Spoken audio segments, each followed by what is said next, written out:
Hello and welcome to Nugent's podcast. And today we're going to talk about children's services. And I have the lovely Megan Foster, who's Head of Specialist Children and the Registered Manager of Marydale. Hello, Meg. Hi, Joe.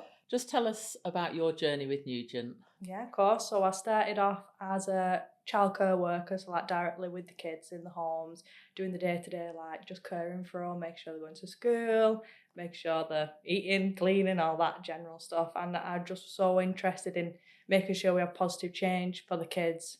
I wanted to make sure I had more of a say in the kids' care and things like that. So I moved to a more like supervisory senior role in one of our other homes. And then again, just from there, I was really interested in driving change in like policies or practices in the home. So I continued with my own personal development in that home. I became a deputy manager, and I would oversee a couple of the children's homes within Nugent. So again, got more involved in like local authorities, more involved with the more wider Nugent, whether it be training, HR, anything like that, and just development of our staff team, making sure staff are fully equipped to manage the children that we do support. And then again, I just continued to really want to make a change in children's services, and I became registered manager of one of the homes I was a deputy in. Okay, so and you just tell us about, did you come straight from, because you're younger than you look, aren't you, Meg? Yes, I'm not got to 30 yet. So when you joined us, Yeah. you came straight from university, didn't you? Yeah, What were yeah. you studying at university? So I was still studying my master's in forensic psychology, and I was also a carer for a family member at the time. And through my like studies, I always thought I would work with like adult offenders, maybe in prisons or something like that. And then through all my studying, it focused on the impact of childhood and trauma and adverse childhood experiences, and what trajectory that could have for children, and then just like what support they need in the infancy to stop that from happening, if that makes sense. Yeah. So I came to Nugent thinking I would try and make that difference in the beginning, but I didn't know I would go on this up my own personal development to where Well, I I am now. watching your journey, and I saw you when you were that relief childcare worker in Hope Lane, and now watching you as the head of specialist children and registered manager of Marydale. How long have you been the registered manager of Marydale? Since April, so 6 months now. 6 months. Yeah. And you still look under 30. That's good, isn't Yeah, it? that's it. Just tell the viewers Yeah. about Marydale and how special it is. Yeah, so Marydale is a secure children's home, and we're one of only 13 within the country. So it is a really small population of children that we were able to support, but can't tell you how important it is to have those provisions for those children. And we're actually the only charity run secure provision in the whole country. And the other 12 are run by the local authority. Yeah. And I always think it's, well, not unusual. There's a telltale sign of why the private sector don't run secure children's homes, because they are very complex. Yeah. Just talk about children being on welfare orders and what that actually means. Yeah, so we are one of the only welfare sole beds as well. So that means that children come to us, it's based on the perception that they're at significant risk from others or to themselves, or that they could come to significant harm in the place with us to prevent any potential trauma or further adverse experiences. And we're there to help them like re-identify who they are, give them that chance to stop what might be going on right now, develop who they are as a person, and then go back into the community as a more positive like member of society, and just enjoy life, let them be children instead of potentially getting criminalised, so to speak. So so you take boys and girls. Yeah. What type of ages would be in Marydale? Yeah, so we support boys and girls, and we support children from 12 to 18. You can support younger, from 10, but you have to have like further orders from a court because of how young a child would be to come into secure. But we tend to support any gender between 12 and 18. And if when you were using the word secure for the people listening, Yeah.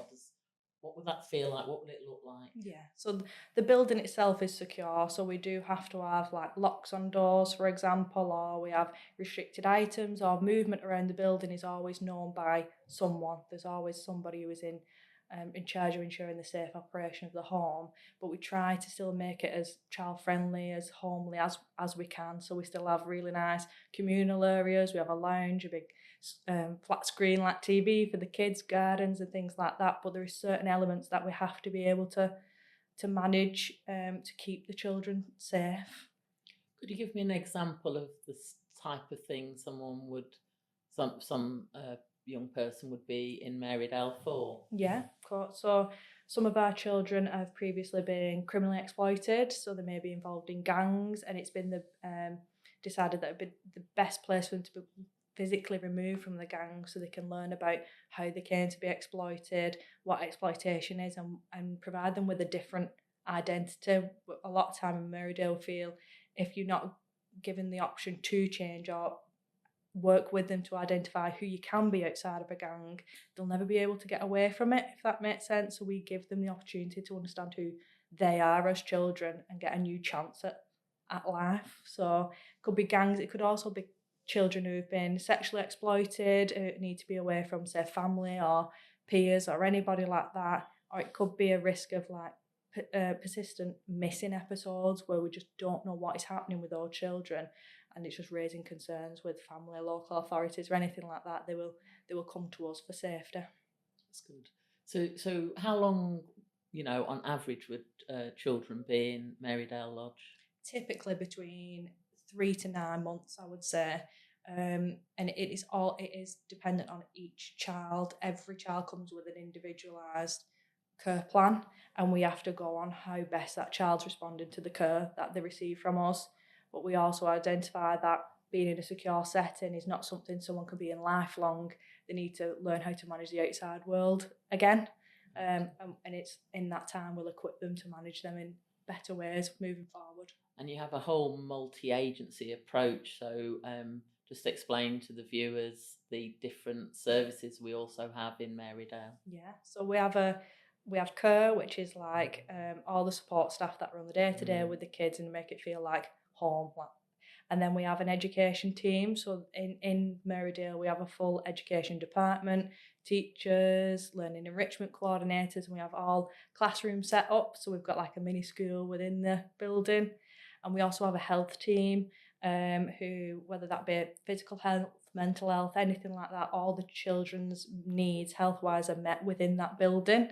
But they're also really good in terms of supporting our staff, because one of the biggest things within Marydale, you do like encounter a lot of trauma or hearing a lot about what the kids have been through. It's hard. So the health team is there for the staff as well, and making sure the staff are psychologically safe to ensure that they give the best support to the children. It must be a really difficult environment for staff to work in. How do we make sure that those staff their welfare is catered for too? Yeah. So it is a really challenging environment because you're there because you care, and to hear about some of the things that our children have endured or the chance they've been given the start at life is so heartbreaking to hear what these children have been through. And one massive part of it is staff understanding what the children have been through and why that now presents. And a lot of that helps you, like anxiety is relief, because it's not about you. They're not angry today because of you. They feel safe enough to express that they're angry because of everything that's happened to them. So I think training's essential for all the staff. Having that psychological help from the health team is pivotal to understanding how you're feeling, why that might impact the way you're behaving in work or why the kids are behaving in a certain way towards you. But then like Nugent itself always has like the wellbeing questionnaires that go out.